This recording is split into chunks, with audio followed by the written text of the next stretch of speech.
Okay, what do we have this time? 2 birches. Both of them are side leaners. There is a warehouse, some storage. I would think the felling direction is there, little bit left from that green bush. And I'm going to put a side pull so that it will direct the felling in the right place. And let's see how does this go.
Yeah, it went quite nice.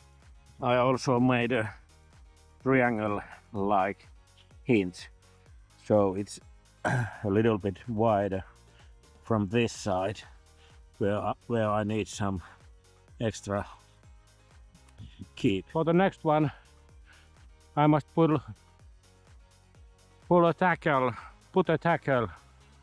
also for pulling in the same direction. I think the tree tack is not power enough.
It went exactly where I wanted it. And here again, a triangle-like hinge. More wider in that side where we need some extra pull. And I made quite a deep notch so that I can get the hinge as wide as possible. Yeah.